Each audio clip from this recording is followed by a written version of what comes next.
Chapter 98. The gauntlet lets out a pathetic little ball of blue light, barely more than moonlight reflected on a soap bubble. The light shimmers lightly, then winks out. So, that was a success. And now I get to do it all over again. Light, the young witch by my side declares. A few seconds later, a shimmering burst erupts from her gauntlet and basks the moldy walls in its reddish glow. She cuts the spell and the shadows creep back in. Our eyes meet before she quickly averts her gaze and returns her attention to the exercise. The corners of her mouth creep up in pride. I allow it. I am a vampire of many talents. I am good at painting, shooting, basic engineering, foraging and accounting. I have a reasonable head for finance and diplomacy, and I have good taste in friends. And men. Truly, my skills are many. Magic is not one of them. I am, simply put, below average. This is an unfortunate fact of life and can only be offset by time and no small amount of effort. I knew it would be so. I was warned. That is why I do not begrudge the pallid girl her pride and return my attention to the training gauntlet on my left hand. Magic is made of 3 components. The first is power. I have that aplenty. More than Ezekiel the Red himself. And yes, Ezekiel is his real name. It turns out that devouring so many mages and having such a concentrated essence is a boon. I can hypothetically cast more spells, or more powerful ones, than even an experienced mage.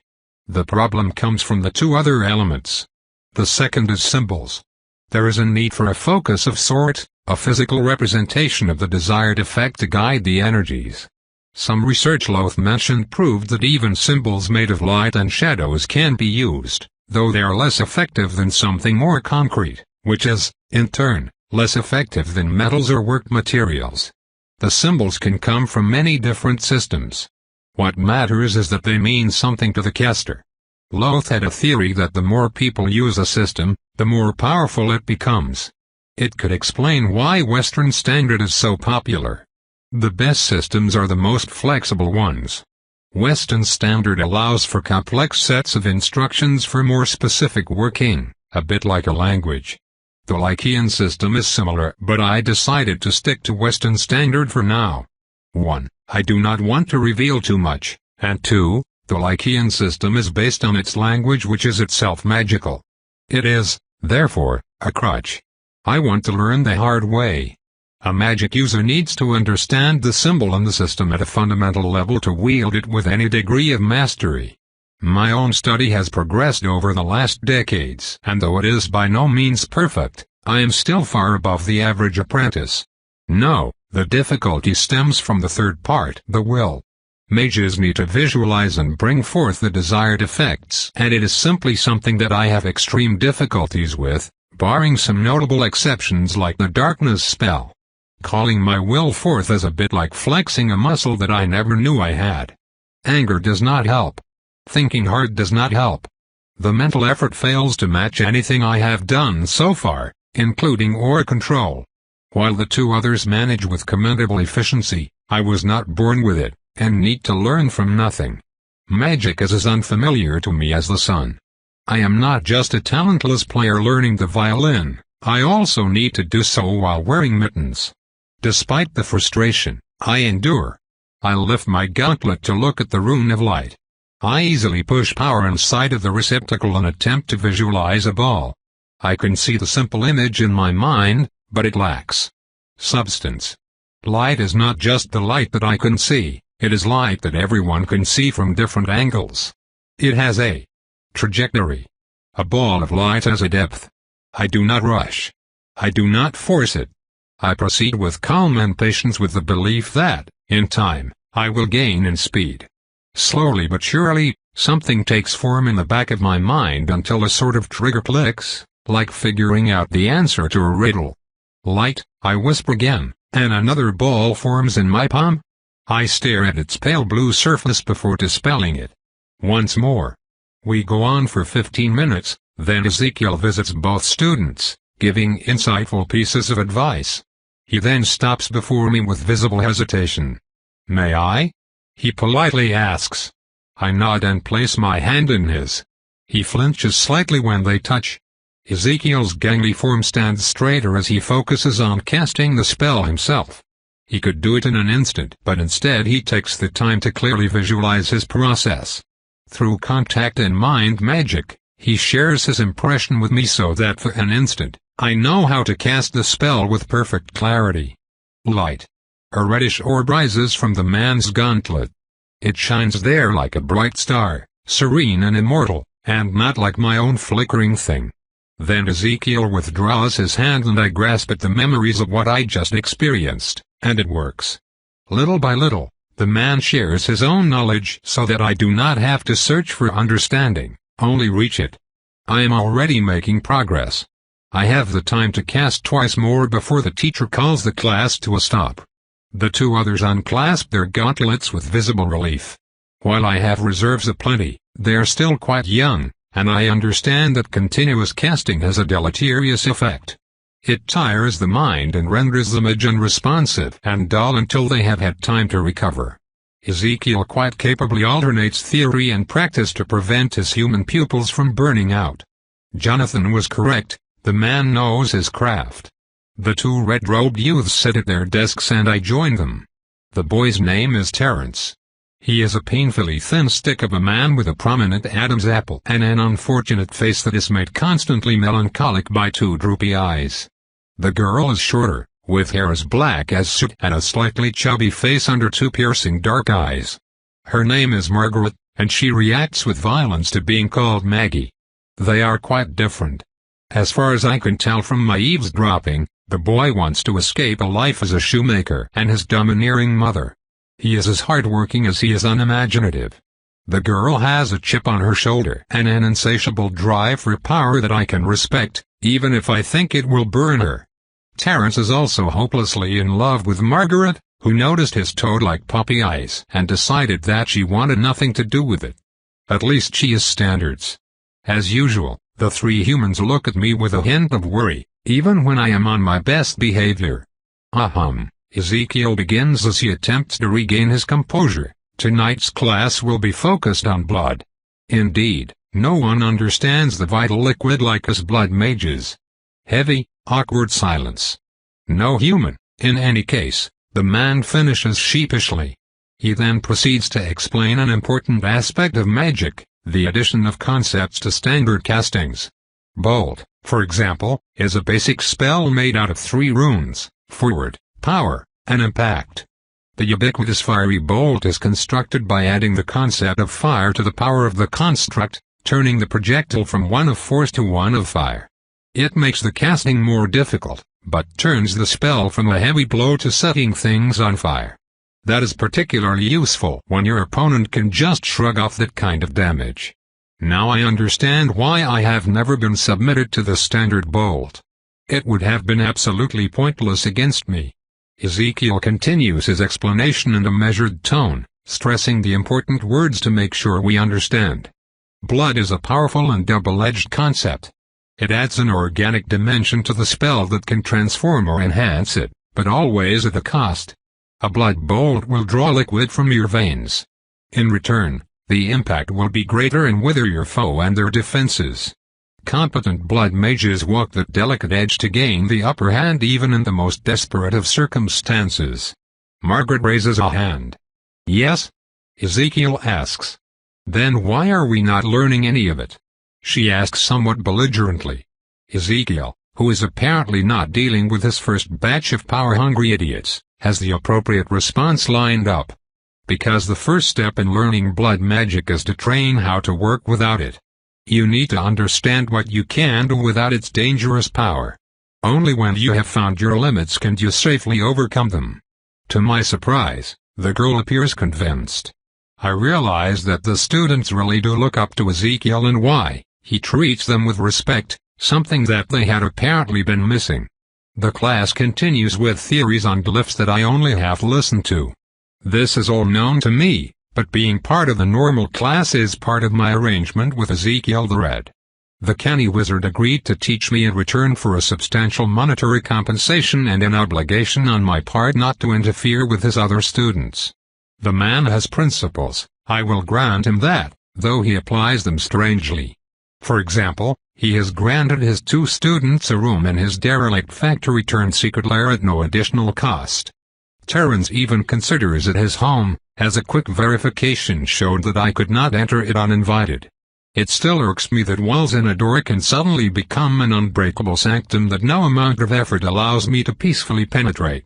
With the power of belief, those are the 2 things the more rational part of me find difficult to accept. Ezekiel did not just offer them a safe haven. His training is comprehensive, and he only asks from them a reasonable amount of money, to be returned in a manageable time frame after they graduate. He has garnered quite a reputation. On the other hand, he is an occasional contract killer. He also serves as muscle and otherworldly security to Philadelphia's criminal underworld. I keep staring at the man lecturing us in his ridiculous opera prop costume under the yellow light of candles. He who has the blood of many on his hands, many of them possibly innocent, yet still took these youths under his benevolent guidance at a symbolic price. The dichotomy between murderous rake and fatherly figure is so poignant that I am led to wonder if we vampires truly are set apart from mankind, or if the magnificent sods simply delude themselves with ideas of universal values and self-obvious ethics. At midnight, Ezekiel finishes his classes and the exhausted little idiots retire to their quarters. Ezekiel usually teaches at night due to, he claims, some alignment of the spheres. I suspect that it has more to do with the mysticism that the night offers. Also, the shades hide the general rattiness of the setting. I stand up to leave when the gangly educator stops me with a hesitant voice. "One moment of your time, please, Ariane of the Nirari. I have a proposal for you." "Do tell."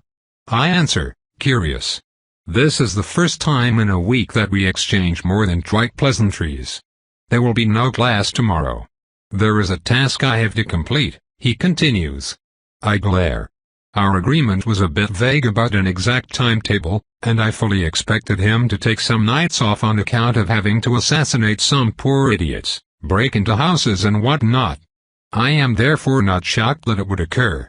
I do not have to inform him of this fact, of course. I assure you that I will respect our agreement to the letter. It does not change anything. We will merely be delayed for a few hours.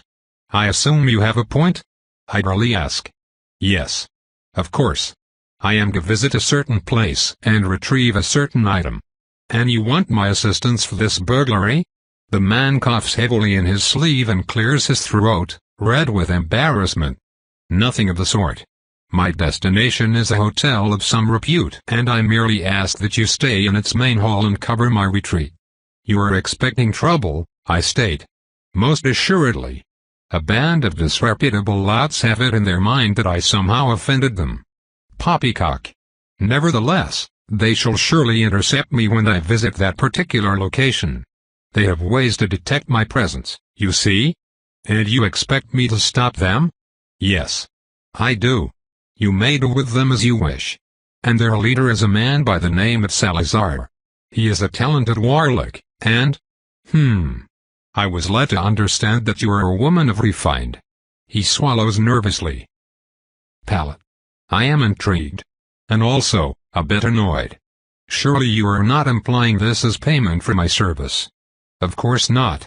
He energetically replies, I would never dare. No, I will also give you access to all my personal spells. Ah, now we are talking. All of them? Well, I only made a dozen, but I assure you that they have been praised in all the right circles. And they are efficient and of middling difficulty. You should be able to cast them all within a few years with a reasonable amount of practice. I have a custom-made tracking spell that can use even a single piece of hair. That is, in fact, a great deal. Ezekiel is high on the list of able-blood mages, and he is very clean in his casting. Anything he creates would be simple and efficient. By comparison, it will be decades before I can master the contents of the human skin tome my sire sent me as a gift. In the end, I negotiate for the spells plus his help in learning one of them. After we are done, he retreats to his personal quarters and I exit the building via the now repaired door. Southwark greets me in all its dubious glory. Warehouses, docks, and trades bustle with activity during the day as Philadelphia digests coal and enough food for its tens of thousands of citizens. Now, they are mostly silent, especially in this more remote area. To the north, the strip that is the city proper shines in the night, nestled between the two dark arms of the Delaware and Schuylkill rivers. I don my cloak and slowly walk to the affluent part of town, confident that I am not being followed and that Nashoba's earring still protects me from tracking spells. I cross the last tract of open land to the geometrical chessboard that is the city proper. Sober buildings of red bricks line its streets, interspersed here and there by the white stone of churches and official buildings. Even at this late hour, gentlemen in crisp and conservative clothes head home, speaking English and German. There are still a few trees, though I understand that they have grown rare, cut down to build houses for the ever-expanding population. Philadelphia might no longer be the political capital, and finance may be moving to New York, but it remains one of the continent's largest cities. It is also one of the oldest, and the vampire population reflects this. Philadelphia used to be under the purview of Lady Berenice of the Roland, but she left recently to manage her clan's expansion north. Reigning in her stead is a master by the name of Noel, whose hospitality I purchased at a decent cost. I am his guest, benefiting from his protection and company both. I walk unmolested to Arch Street and step inside a multi-storied brick building that looks exactly like every other multi-storied brick building around it. A doorman bows as I go by, and I enter a lavishly decorated lobby. The contrast with the sober exterior remains jarring, even after a week. Vampires can only tolerate so much Puritan sobriety before our love of art and decorations fights back. The conflict between personal preferences and the need to conform sometimes lead to such dens as this one. I make my way up a set of stone stairs. I allow my feet to bury in the luscious red carpet beneath, luxuriating in its soft plushiness. Servants and a courtier salute me as we come across each other, and I soon arrive before a massive door. A knock, and I am invited in. There, the building's perfume of vanilla and cleanliness turns to coffee and sandalwood. A quiet fire burns in the office's hearth while behind the large desk, a man greets me with a smile. Noel is a thin man with aristocratic tendencies and a thin mustache. His auburn hair is combed back and he wears close-fitting clothes of the latest fashion.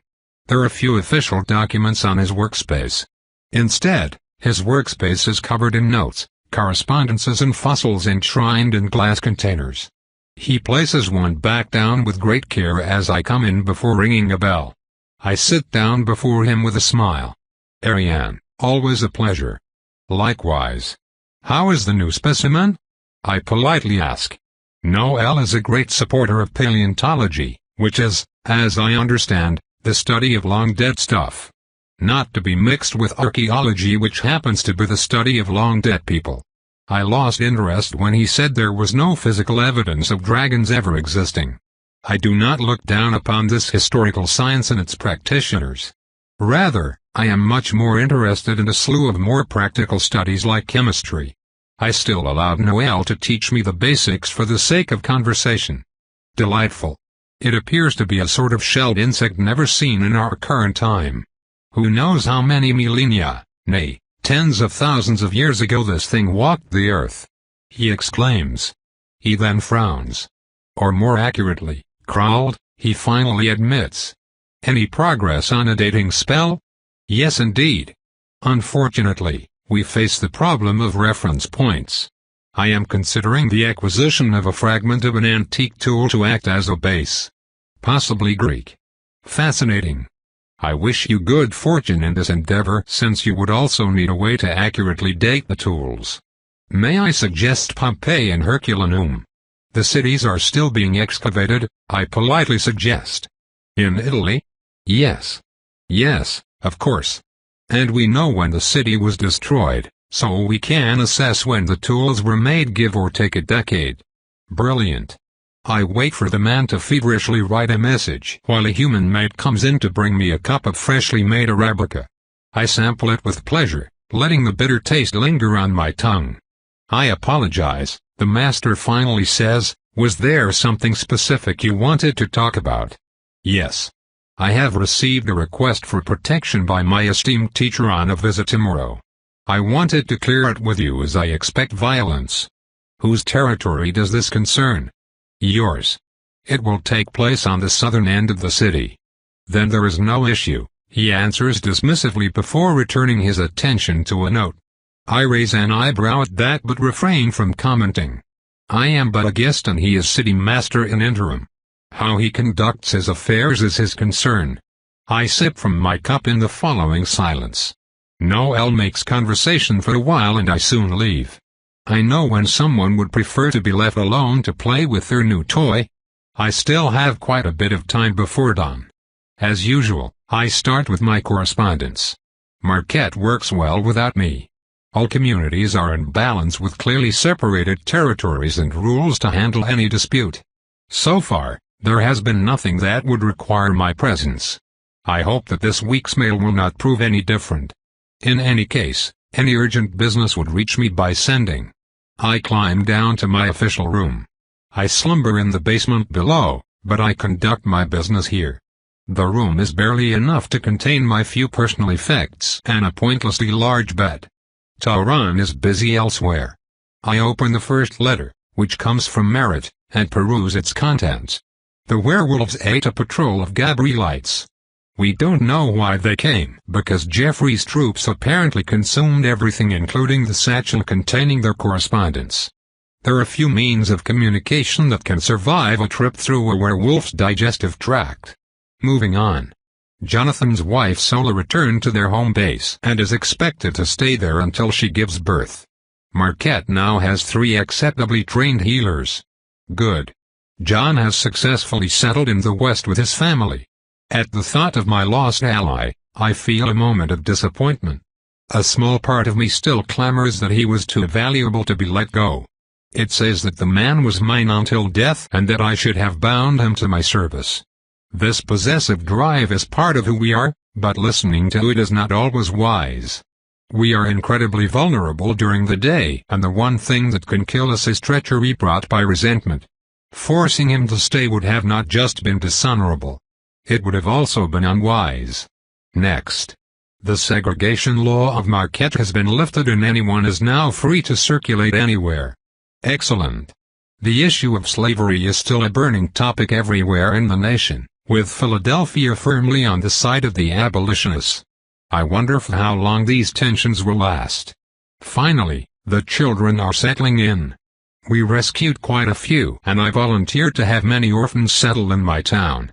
With Sinead's bastards, we now have a new generation of potential mages growing up. It will be a challenge to train them and to keep a significant proportion away from the white cabal. We might be allies, but we are also in competition for talents. I write a short answer to acknowledge reception and suggest that, next time, the werewolves backtrack the patrol's path to its origin and finish their meal. I seal the envelope with wax and place it in a basket designed to that effect. The next letter is a financial recounting of my assets. I own or have shares in a respectable amount of Marquette's businesses as well as factories in the East. Amusingly, the spirit of the frontier is one of independence and autonomy while, in my opinion, they should rely on communities. Few individuals and companies want to borrow or share ownership. They would rather labor for decades before finally opening their long-awaited companies than be indebted for 5 years and profit for 15. It does not make sense from an economic perspective. The world is a strange place. I open a few more letters and make appropriate answers, then comes the time for self-study. I take my training gauntlet and fasten it, then visualize the light spell once more. Time after time, I cast. The work is difficult and repetitive but I do not mind. The spell grows incrementally more familiar after every hour of practice and, every time the sphere appears, I feel a little bit of satisfaction. I am still learning, growing, evolving. Soon, I will add to my arsenal its most versatile element. It is only a matter of time, and I have plenty of it. For now. I sit on one of the Crossing Hotel lobby's many couches. The red leather monstrosities are placed around the decadent coffee table, and their heavy musk almost overpowers that of tobacco. The monotonous ticking of a clock is the only sound breaking the silence. The receptionist took one glance at Ezekiel and I before deciding he would be better off somewhere else. I idly inspect my surroundings. The plaster and fresh paint do a good job of creating the illusion of understated opulence. I assumed that this would be a good resting place for well-to-do traders for a few days. It remains depressingly empty now. The blood witch stepped up one of the twin sets of stairs and left me here to intercept the forces inevitably coming for him. Since I have a few minutes, I rummage in my shoulder bag and take out a few notes. They contain supplementary visualization exercises that Ezekiel made for students who struggle with it. They look entertaining and easier than a real casting. One of them consists of imagining the tracing of a cube. It is a cube spell. Completely useless but for the exercise itself. I flipped the pages and realized that one of those small spells would in theory permit me to move objects at a distance. It does appear useful in itself. Unfortunately, it falls under the category of advanced exercises. I am still reading when the double door bangs open and a group of hard men in leather outfits barges in with fury. I count 5 separate pulses without turning my head. Their auras are that of experienced casters, especially the first one. He is domineering and tastes faintly of ash. She's with him. Kill her, the lead man orders with the uncaring voice of the consummate professional. A dark bolt leaves one of his subordinates' gauntlets and slams against my patiently erected shield. The shield holds and I am almost overcome by giddy pleasure. My first shield. And it worked. To cast it, I did not use my gauntlet. Instead, I drew a circle and a few runes on the ground in silver powder. A worthwhile, if costly, exercise. Root, I mumble, somewhat annoyed now that I realize I have been attacked. What happened to courtesy? I finally turn to the attackers and quickly inspect them as another spell is prepared. The leader is in a dark outfit. He has black hair and beard that jut from his face and head at a sharp angle like so many jagged rocks. His face is too sharp to be called handsome, and his eyes are dark brown and piercing as he assesses me. The others are a motley crew of younger men, all fit and alert and eager for violence with their flaring nostrils and palpitating hearts. Which? The leader alerts, and he and another form shields at the head of the formation while the others focus on unleashing some deadly and complex constructs.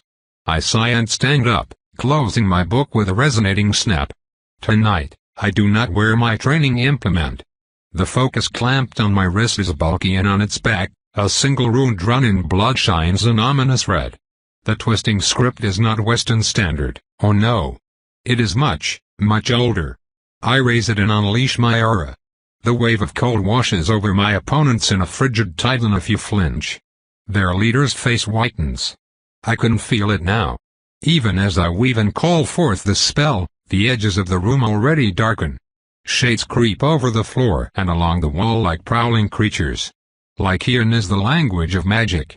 Before I can even say the word, it already exists within the space we stand on because it is concept-made sound. I am only casting it now because having a cover of darkness is an invaluable tactical advantage that I kinda sorta vaguely could use and absolutely not because my slow progress annoys me, and I want to show off. New SH, we surrender. A voice shrieks in the mostly empty hall, interrupting me. Ah. Light returns and I am now just standing and holding my gauntlet forward as if it were an unwieldy weapon of dissuasion. The leader is waving his hands in the air, shield discarded. His followers stare at him with a mix of confusion and disbelief. We surrender. We completely surrender. Please do not kill us, he states with a strained smile, even if I can see the sweat dripping down his brow and taste his fear in the air. His aura flickers in tone with his nervous heartbeat. You do? I ask as I lower my hand and raise a brow. Yep. We give up. Won't get any trouble from us. No ma'am. Half of the group now stands down with the lost feeling of someone suddenly drenched in cold water. Only one remains belligerent, a tall lad with a bristling blonde mustache. How curious. I usually have to kill a few before the others realize the futility of their actions. My friends here might be new, but I remember when your, previous local ruler made her presence known. We did not know a being of the night would be here and ask for your forgiveness. That is rather new. I do not believe anyone ever surrendered so promptly before. Wait. Is she a vampire? One of the men exclaims. SSSH. Be polite. Another whispers urgently. You think it will help? A third one answers, dejected. It will certainly not hurt your chances. I interrupt before they start a discussion. Now tell me why you were after Ezekiel the Red. I am curious. My teacher was tight-lipped and it would not do to press him for information under our arrangement. Forceful interrogation would go against the spirit of the contract, an unthinkable option for me. Obtaining information from other sources does not violate my oath, however. Wait, we're all going to lower our pants for that bitch. The previously impatient man erupts. Everyone takes a step back. Well, don't mind if I do.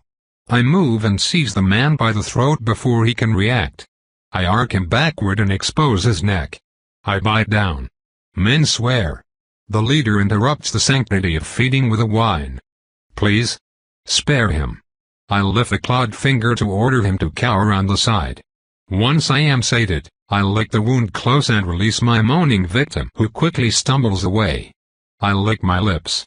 Where were we? Ah, yes. As part of our negotiations for me not to engage in a cathartic slaughter, you were going to enlighten me as to why you are currently hunting my pet. Now, speak, I calmly state to my now very captive and very docile audience. We were just going to ask good old Ezekiel a few things, is all. Heavy silence. And perhaps break a finger or two for stealing. But hey, it's not like they don't heal, right? Ha ha. Really, it was about the questions. Elaborate. Yes, well, what do you know of our charming little communities of sorcerers and warlocks? Casters really love calling themselves different things all the time. They are just casters. It is probably cultural. My host described it as a nest of vipers biting each other's tails in a large and pointless backstabbing melee. The leader has the grace to look embarrassed and passes a hand in his messy hair. Accurate if a bit unfair. In any case, we have had a slight problem and wanted to make sure your little friend had nothing to do with it. Do tell. Somebody is killing us group by group. I pause. The entire strike team now looks a bit sheepish, like children caught red-handed on their way to some mischief. This might be problematic. I really need Ezekiel to stay alive long enough to fulfill his part of the bargain. I also need to make sure I do not offend Noel by slaughtering the yacht killer in his backyard without his license. This outing just became a lot more complicated. I sigh. I am being dishonest with myself. Even if I can guarantee Ezekiel's safety, there is no way for me to tolerate an independent predator on my lone territory. It does not matter that the land, in fact, belongs to a courtier by the name of Clara. It does not matter that she answers to Noel. I will not. I cannot tolerate competition so close to my den. My name is Ariane of the Nirari, I finally admit. They call me Salazar. An honor to meet you, the man replies with obvious relief. Tell me more about this killer of yours, I request as I sit and invite him to join me. I am going to regret this. Chapter 99. You seem preoccupied today, Marc-Antoine states with a knowing smile. His blade lightly taps my chest protector. Arrogant. Careful, I warn, and the man lifts his hands in mock surrender. The local Roland master-at-arms adjusts his mask and brushes his intact white chest plate. I assume the guard he showed me and we resume our bout. Remember, this is not a hammer, the man remarks as I attempt, in vain, to smash his guard aside. I am faster and stronger than him, and so I could crush him, but that would defeat the purpose of the exercise. With Noel mostly focused on brushing stone, his only other permanent neighbor, Marc-Antoine, was left bereft of a fencing partner and I was only too happy to oblige. Unfortunately, old habits die hard. The old master realized rather quickly that I had absolutely no proficiency with a blade, at all. Swords are the noble weapon, Ariane of the Nirari. You cannot keep coasting on speed and positioning alone. Or so he said. I believe I did a good job coasting so far. His comments keep fusing as he effortlessly keeps up with my bumbling. Don't let me hit your blade. You can move the tip of your sword up and down with minimum hand movement. Do not let it stand still. Jumping back is fine, but we are trying to get you used to the flow, my dear. Do not always disengage, parry and counter. Are you not faster than me? Cover your side. Guard up. Guard up. Mark Antoine is relentless. Every attack I make is easily parried or dodged, while his are flowing strikes that meld into one another, all of them deadly. He also tends to swing into my own attacks on occasion, as well as get into my guard and other annoying maneuvers. Part of me's impressed by his technical expertise, which goes beyond just moving well. His battle instincts are superb. Another part of me wants to pick up my spear and skewer him against the wall like a fat butterfly. I could do it by playing on my superior physical abilities. Unfortunately, he is right. Technique is my weak point, despite years of practice. I am not halfway bad. I am just contending with a man who has dedicated himself to the craft for several mortal lifespans with the obsession of the Rolands. Frustrating. Sparring is only part of the practice. Mark Antoine also makes me work on slow dance-like moves that Nami had also ingrained into me. They allow me to appreciate the realm of possibilities the sword offers in terms of movements. Many of those are either aerial or use walls and other vertical surfaces for quick changes of direction, which I believe was designed for vampires. I enjoy this part a lot as I find it relaxing. After 1 hour of practice, my improvised mentor raises a fist to signal the end of the session. You are doing well, Ariane. I am confident that I can turn you into a half-decent sword fighter by the turn of the century. Flatterer, I reply with limited amusement. Ha! Do not take umbrage, Deverer. Your dedication does you credit, and my lessons will serve you well. We will focus on the basics while you study the arcane arts. Your next teacher will have a solid foundation to build on. I am surprised that you would invest so much time in me. I am, after all, but a guest. Sword fighting is my life's work, Ariane. Raising a new talent is its own reward. Are you not concerned that I could turn it against you, far in the future? I jokingly ask. Mark Antoine's smile only widens. Then it might be my turn to learn, who knows? I mirror his good humor as we clean our blades and gear ourselves at his insistence. The sun is still high above and it will be another hour before I can leave the compound. Will you train with anyone else tonight? I ask, a bit curious as to why only we practice. His smile falls off a bit. How I wish others were as dedicated as you are. Noel is too focused on his studies. As for the others, they seldom ever come back anymore. They all have their own dens in Southwark or the Northern Liberties. We have become a scattered bunch, he admits with regret. Forgive me for saying so, but you all seem disinterested in the affairs of your domain, I risk. To criticize your own host is always considered a faux pas, especially in our society. Recent developments have forced my hand, however. Mark Antoine shrugs helplessly. You must understand, we have held this town for over a century now. There are few opportunities to explore, and fewer still now that power shifts elsewhere. We are victims of our own success. I am forced to blink at this outrageous declaration. Nothing to explore? In a city of tens of thousands? I see that you do not believe me. Perhaps, in a few years, Numage cables will make a move on us, blinded by our lack of activity. For now, we are at peace and our rule is uncontested. This is not right. We should always seek new challenges. To stagnate is to fall. We are designed for the hunt. Alas, our current leadership is not conducive to vast projects. The Blade Master hesitates, perhaps aware that with this innocuous remark, he opened Pandora's box. Was he always this interested in paleontology? I ask, plunging into the breach. No. The other answer with some hesitation, at least not while he was in France. Noel was Dominique's lover. He fell out of grace. I heard about Dominique. The current leader of your clan, yes? Indeed. A curious and magnetic figure they are. They? I have already said too much. Suffice to say, the man is taking some time away for himself, and I admit that we have a tendency to focus a bit too much on our distractions. I choose not to comment and move to my room to get changed. The role and disinterest in ruling is not my most dire concern. Tonight, I have an appointment with my newest toy. I look down on the red brick building below. Salazar is on time, alone as requested and dressed with much more care than yesterday. He wears a well-tailored gray suit and his hair is combed back under a clean bowler hat.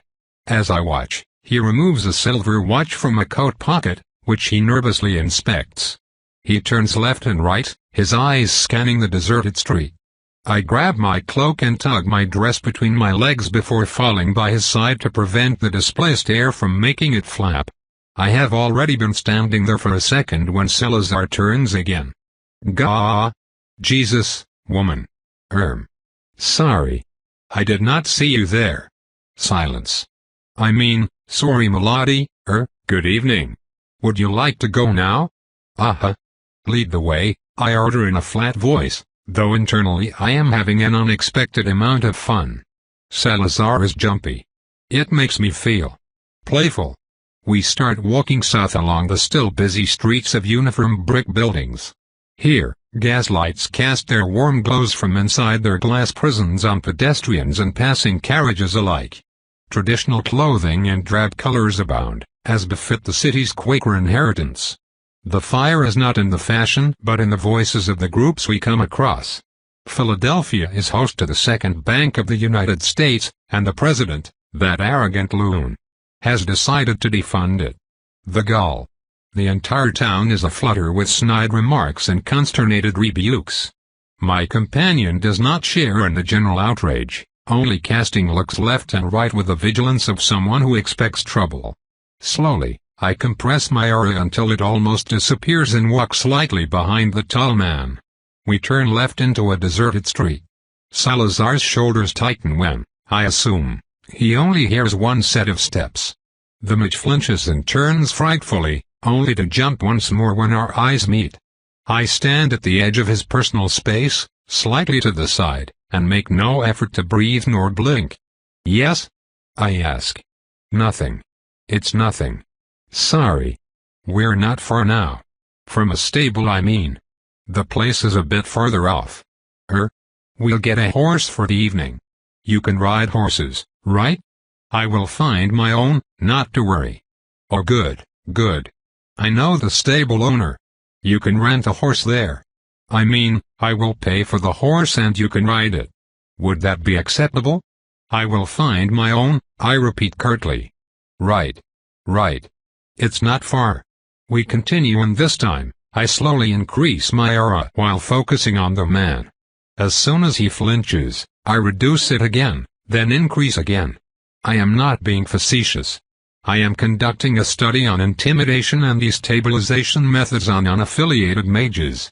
The fact that I am having a tremendous amount of fun is merely a side effect of my rigorous scientific investigation. It most definitely is. We're here, Salazar mumbles as we leave the well-ordered row of buildings to more open grounds, dotted with both fields and warehouses in the distance.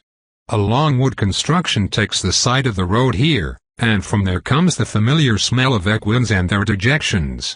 A few knees filter from the now closed door and in front of them, a burly man sweeps the ground under the light of a pair of lanterns. He raises his bearded face as we approach and only relaxes when he recognizes my companion. I stay near the entrance and leave the man to his business. He approaches the stablemaster with a confident stride and the two of them clasp hands like old acquaintances. Sauls, good to see you. Who's the bird? Shh. The other man urges with a suddenly fearful glance. Both of them turn to my silhouette standing alone by the roadside. I keep a neutral face and, once more, make no particular effort to blink. I'll tell you later. You got a horse for me? Straw isn't too tired and he's already saddled. Will he do? The other whispers back. Fine. Salazar follows the other man inside, the pair now equally nervous. He appears to hesitate at the threshold as he expected me to follow inside and I do not, but in the end, he decides to move forward. I do not even have to whistle for Metis to stop by my side. The noble steed comes for only three things: food, extreme violence leading to the acquisition of said food, and showing off. I easily sit side saddle on her back, with my gloved hands on my lap. And I wait. After a few minutes, one of the large doors of the barn open to let out the stablemaster, Salazar, and a dun mount of middling size. The men freeze when they see me, mouths open and everything. The gelding by their side lowers his head and turns it to the side, casting a fearful glance at my Metis in all her glory. My impatient friend stomps a hoof, and the unnaturally heavy noise breaks the men from their fearful reverie. The stablemaster decides that, perhaps, the entrance is sufficiently swept for the night. He pushes Salazar out and barricades himself with the loud thud of a plank resolutely shoved in place. The horse and rider pair is left stuck outside between the vampire and a hard place. Well? I demand with as much queenly scorn as I can manage. From his face, I believe I am doing well. Metis assists with a low-pitched neigh of impatience that sends the pair on their way, posthaste. The mage hastily grabs a lantern, then goes forth at the edge of a gallop, both himself and his mount focusing steadily on the path ahead as the heavy impact of nightmarish hooves leaves no doubt as to what follows. Such unexpected fun. What an amusing bouquet coming from my dear guide. Truly, our brand of humor does require a victim. Salazar rides south, then west towards Schuylkill. The night darkens as human sources of light grow far between. Soon, the lantern becomes a small halo of radiance surrounded on all sides by the encroaching shadows. Would you mind riding by my side? The man bleats pitifully. Don't mind if I do. I kick Metis forward. In a second, she has closed the distance. Salazar yelps and jumps as we burst from the night, then he struggles for a few seconds to keep his mount under control. Mother F, Jesus. The scowl dies on his face as our eyes meet. Ah, I wanted to inform you of a few things. Yes. Silence. A pearl of sweat snails its way down the man's forehead. That is to say, there were 3 sites of attack.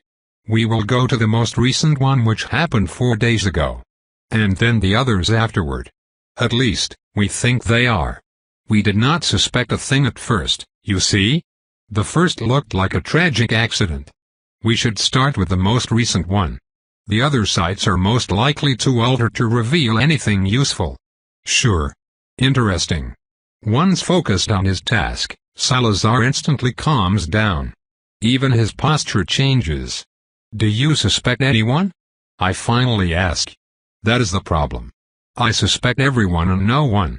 The first deaths were a very tight-knit group of mages following a Christian ethos, while the second victims were a couple belonging to a loose alliance of practitioners from South Germany. The last group were blood mages, or close enough, hence why I wanted to inquire about Ezekiel's whereabouts the night of the murder. From observation, he was probably holed in his moldy basement, dressed in opera-prop rejects. I deadpan. Salazar laughs, then turns it into a cough with a measuring glance in my direction.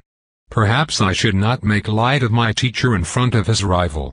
I just do not feel the kind of kinship I had with many of the other mortals I have worked with. Ezekiel and I are bound in a professional relationship. That is all. Nevertheless, I admit, I have behaved in an uncourteous manner. I will not criticize him publicly any further. In any case, my companion continues after a pause, none of those groups were even remotely allied. I expect that the culprit is either an independent agent or a splinter group. They took great pain in erasing all tracks, therefore their purpose is not to sow discord by planting false evidence. My suspicion is that the victims were used in a blood ritual. On sight? I ask with surprise. It is possible and, in fact, the best option.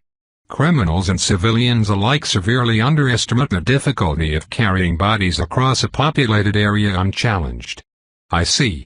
As I say that, we finally arrive. In the middle of a fallow field stand the remains of barn-like structures, or at least it appears to be, as the building has been devastated by a fire of great intensity. Only a few blackened beams remain pointing skyward in uneven clumps, like the rotten teeth of an evil witch.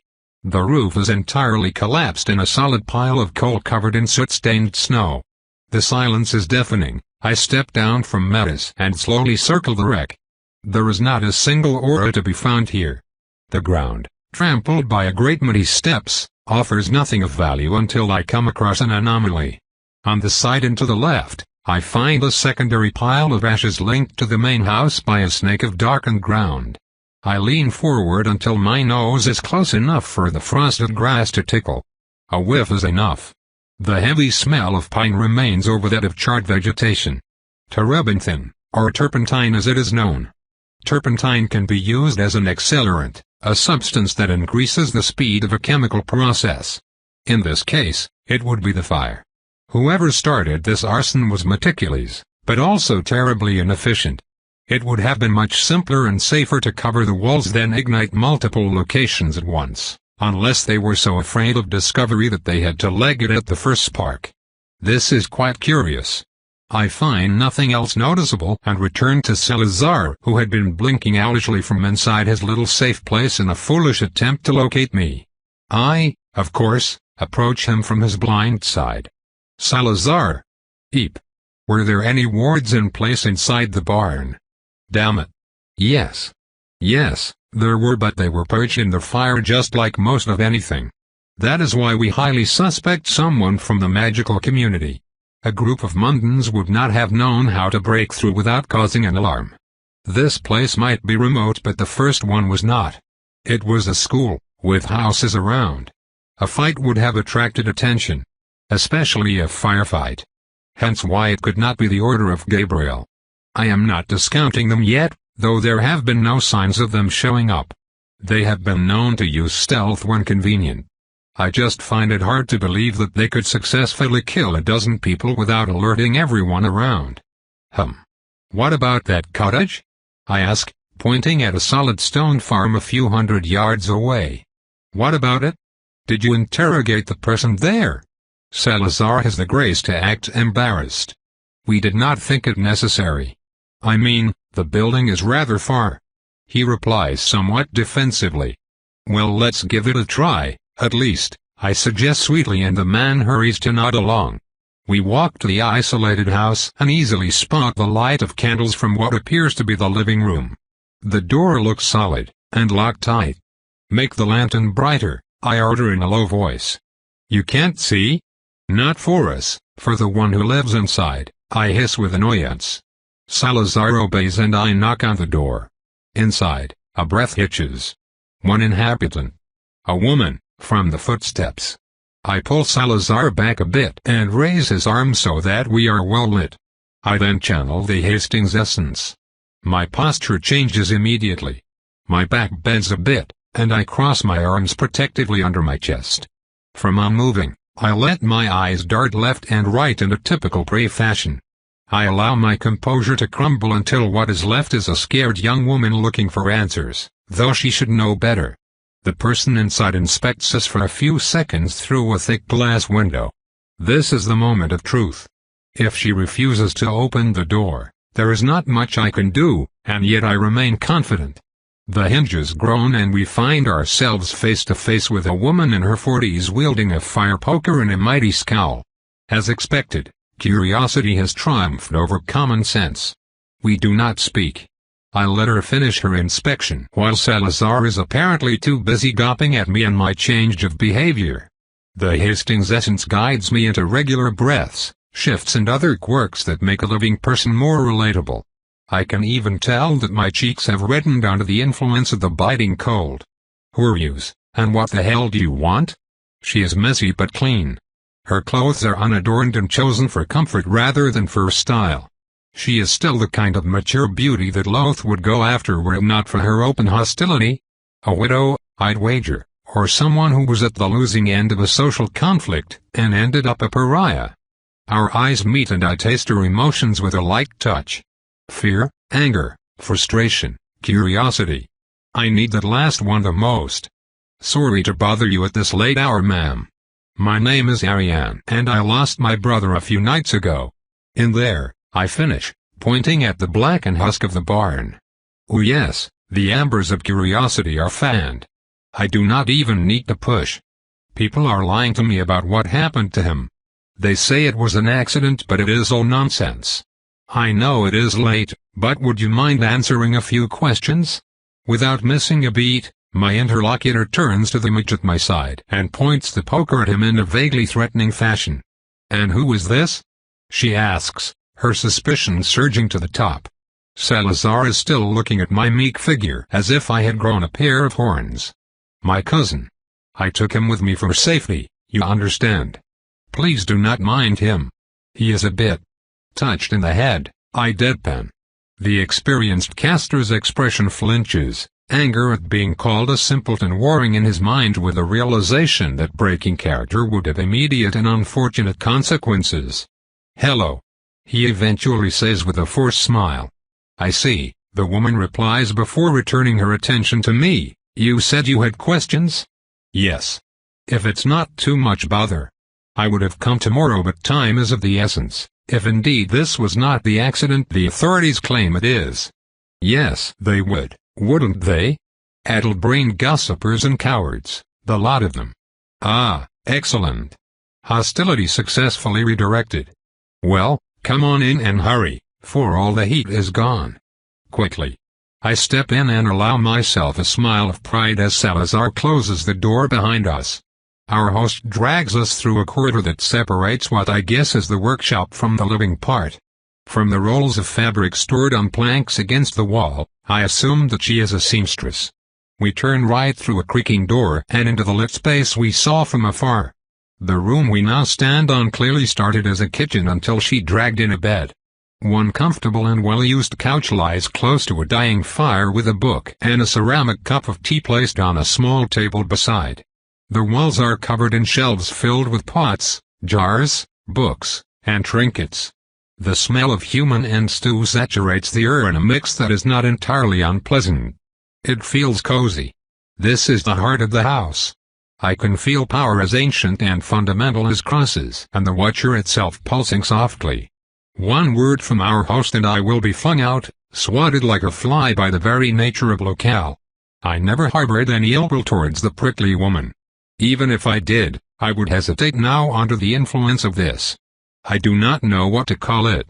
I am a guest and a guest is respectful. Yes, that is the proper way of things. I did not catch your name, I remark. You can call me Paulina, the woman grumbles while removing piles of folded covers and clothes from two small stools. She frees the seats and puts them against the table. Salazar attempts to help but is quickly dissuaded by a murderous glance. In the end, he leans against the window. Care for some tea? It's not good but it's hot. I would love some, I reply, causing another jolt of surprise in my companion. Even if I could not drink, any vampire worth their salt can pretend to sip with consummate grace. Clearly, Salazar has wrong expectations. The woman silently hands me a large chip mug filled halfway with steaming liquid. I grasp the body of the container with two hands, feeling the warmth travel through the fabric of my gloves. The scent of black tea travels in wafts and I take a quick sip. The piping hot liquid almost scalds my tongue and leaves behind a sweet aftertaste. Honey? I ask. My only indulgence, the older woman grunts. I cast a quick glance at the cover of the book she is reading. A collection of romantic poetry, nothing scandalous. Thank you. Would you be comfortable answering a few questions for me? Yes, I suppose, she replies with apparent impatience, but I know better. Her posture is attentive and with the bond between us deepening, I can taste more. She is defensive and cautious as the poker still by her side easily reveals. Beneath, however, are the standard traits of the exiled. Loneliness. A need for validation. Paulina's education is respectable if the rows of books are any indication, and she appears rather distrustful. I therefore judge that showing proper diction and a bit of spine would endear her enough to share what she knows. I understand that my brother gathered here relatively often.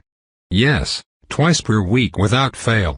He and his friends would come with platters of food and spend the evening together doing whatever it is they did. Do you know what this was about? She asks with a challenge. Not exactly, but I doubt that it was anything illegal. He never lacked for money. What was his name? James. James Dalton, I reply immediately. The core of lying is to create another truth rather than improvising your way through the conversation. That way, there are less opportunities for contradictions. James is one of my go-to names for male relatives. As for the name Dalton, I had not used it in a long time. Perhaps I am growing lonely. James, huh? Sorry for your loss, she says, and I realize that with the help of the Hastings essence, I had revealed enough weakness and grief for her to latch on. Not your fault. In any case, were you here the night the night the barn burnt? Yes, I was, but I feel the need to apologize. I know very little. By the time I woke up, the fire was already raging outside. You sleep in this room, correct? I say and point at the small cot. Yes. In winter time, warming the entire house is wasteful since my Henry died. I just stay down here. Your windows face the barn. Were you woken up by the light? No. The windows are not large enough and the bed is low, so the glow never shone into my face. It's the noise that did it. Their roof collapsed. I see. Did anything coming from the barn ever wake you up before? Paulina considers the question seriously for a few seconds, clearly showing that those meetings have been going on for some time. Maybe twice last year during celebrations. They were obviously quite drunk, including the women. She frowns with disapproval, but then her expression softens. It was not much. Just loud conversations and raucous laughs, and it did not last. They were mostly a quiet bunch, and I am not one to pry, so I left them alone. Why? You're thinking of something, she adds. I can share that much. The accident did not have a single survivor, and I learned yesterday that they found the bodies throughout the house. I find it unlikely that not a single person could escape. Even if they were all asleep and slowly choked on smoke, the people closest to the ground should have survived long enough to escape. You suspect foul play. I do not suspect, I correct her, I know there was foul play. The fact that nothing woke you up shows that they did not scream. They were all probably dead by the time the fire claimed them. I darken my expression as Paulina gulps her tea to ease the tension. It could have been someone on the inside. Or a group of bandits, Paulina adds with some alarm, do you think? I doubt that they were chosen at random. You are probably safe, I reassure her. I pray that you are right, the woman finally adds. This is all she knew, and it confirmed that whatever killed them did so through successful infiltration, one way or another. After a few more remarks, I take my leave with a quiet Salazar in tow. We head back to the horses and right to the next site, as planned. You are not what I expected, the man finally remarks as I ponder on what we learned. What did you expect then? I'm not sure. More grandstanding and ordering around. More putting that woman under your spell and dominating her into telling her everything you want to know. A more vampiric display of might? Yes. That. I could ignore him, but in the end decide not to. As amusing as it is to tease the mage, I must not forget that he is an ally in our quest to hunt a dangerous foe. I must not let my fun stand in the way of efficiency. Or at least, not too much. Power is a crutch. Use it too often and you forget how to operate without it, I finally explain. This remark is as valid for me as ever. Such an occurrence would never happen in my territory. I would use my vast network of agents and informants to track every possible culprit, resorting to extreme measures to stop them before they could claim a second victim. I would unleash werewolves in the streets in human form, and have mage scry every pebble. I would bring all my resources to bear. Here, cut off from most of them, I am forced once again to rely on myself as well as unreliable agents. I welcome the practice. Time honing one's skill is never wasted. You were also much less, vampire, Salazar continues, passing a hand in his spiky black hair. I notice that he looks a bit miffed.